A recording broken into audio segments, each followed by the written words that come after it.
150 years ago, an unknown young songwriter wrote to a famous entertainer, asking him to perform a song about a river that neither had seen. Thus, the Swanee River became famous as Stephen Foster's song about it achieved instant success following its performance by the Christie Minstrels.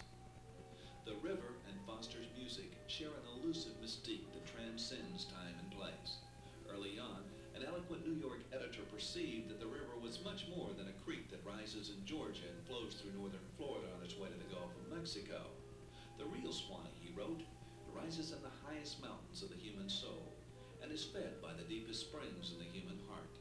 It flows through the pleasant, sunny lands of memory, and it empties into the glorious ocean of unfulfilled dreams. Just as the river evokes deeply personal longings, Foster's music elicits similar responses. His melodies are uniquely American. Their simple pathos touch every heart. They are our national music. The enduring popularity of Foster's song about the Swanee River is testimony to the powerful influence music has in creating lasting images. Old folks at homes started the tourist industry for Florida as people from around the world sought tangible fulfillment of this idolized vision. What better place to commemorate Florida's history and the music of America's troubadour, as Foster's been called, than on the banks of the Swanee River at a site that has its own colorful past. One of the many springs that feed the Swanee River is located here. As early as the 1700s, Native Americans used it as sacred medicine water.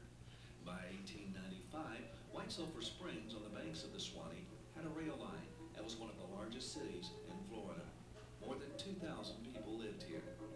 In 1906, Mrs. Minnie Jackson bought the site and enclosed the spring with a thick concrete wall to shut out rising water. She also built a 3-story spring house with a boardwalk leading to the street below. Along with her physician brother, Mrs. Jackson promoted her establishment as a health resort where drinking and bathing in the sulphur water was recommended for a wide range of ailments. During its heyday, guests arrived in White Sulphur Springs by train, booked rooms in one of the several fine hotels in the town, and came to the spring house to take the waters, socialize, and stroll the promenade. Prominent visitors included President Theodore Roosevelt, writer Ernest Hemingway, and Girl Scout founder Juliet Gordon Low, who organized America's second Girl Scout troop in White Sulphur Springs in 1912. White Sulphur Springs' popularity as a tourist destination began to wane in 1911. A disastrous fire swept through the town that year, destroying nearly everything in its path. The ensuing years brought further setbacks. A dramatic fall-off in visitors to the spring and the closing of local industries, businesses, and hotels.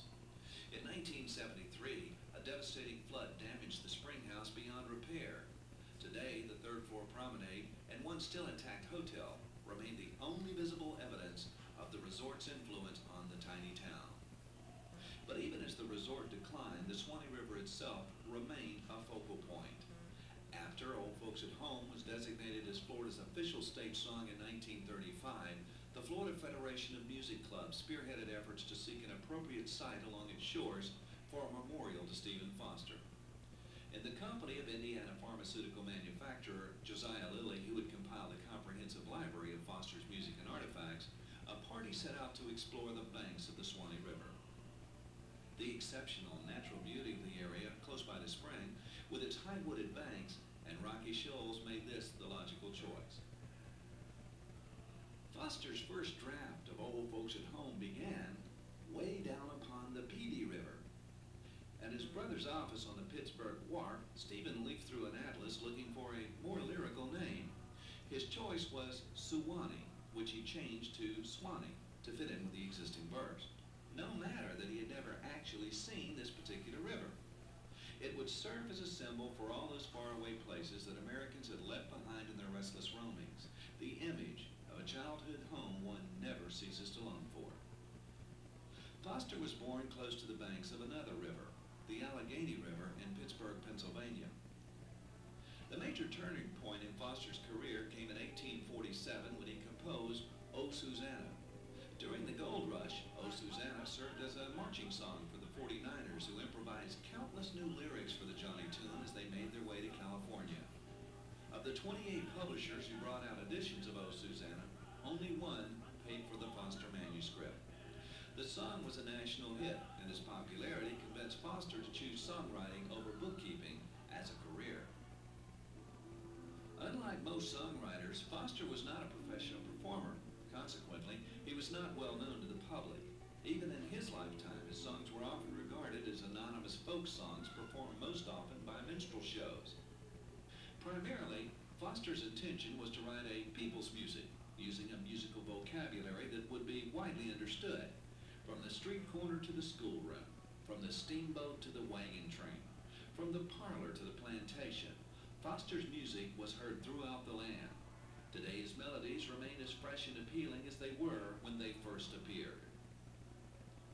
Because of the significant effects Foster's music has had on the state of Florida, the Florida Department of Environmental Protection, Division of Recreation and Parks, maintains Stephen Foster State Folk Cultural Center in White Springs. The park serves not only to perpetuate the music of Stephen Foster, but to provide a place for Florida craftsmen to gather and share their arts, to provide outdoor recreational opportunities to residents and visitors to the state, and to preserve, protect, and interpret the natural and cultural heritage of the Swanee River Valley. Florida artisans are featured nearly year-round in the park's craft square. Quilting, basket making, and pottery are just a few of the many crafts you may see being demonstrated. Florida crafts and souvenirs are available for purchase in Cousin Thelma Bolton's Craft and Gift Shop at the Craft Square entrance. And don't forget to bring along your picnic lunch when you explore the park's hiking and bicycling trails. Maps are available at the ranger station and at the trailhead for the 4.5-mile multi-use Carter Camp Trail. The Florida Trail also meanders for a short distance through the park. Maps of additional bicycling trails and routes are available in the local community. Enjoy a weekend of camping and canoeing at Stephen Foster Center. Local canoe liveries provide pickup, delivery, and guide service. Camping is available year-round for both recreational vehicles and tents. Guided tours of the Stephen Foster Museum and Carillon Tower are provided daily.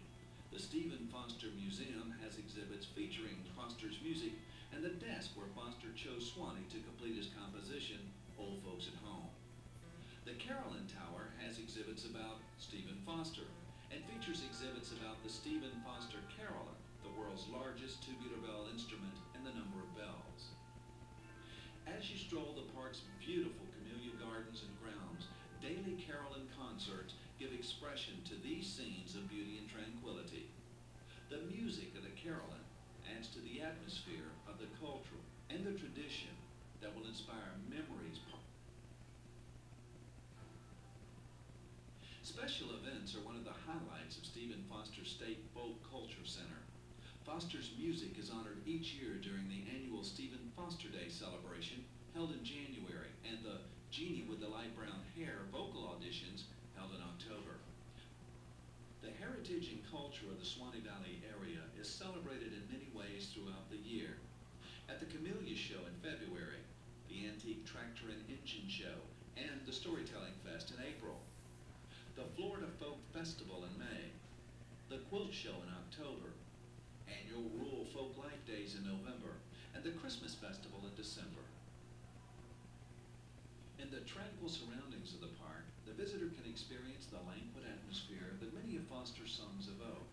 So as you tour the Carillon Tower, view the dioramas, watch the crafts demonstrations, stroll the grounds, or dip your toe in the silent dark waters of the Swanee River, you'll hear those melodies drawing you into your sense of self, of family, and of home. For additional information about Stephen Foster State Folk Culture Center, please call or write. Stephen Foster State Folk Culture Center, Post Office Drawer G, White Springs, Florida, 32096, or tell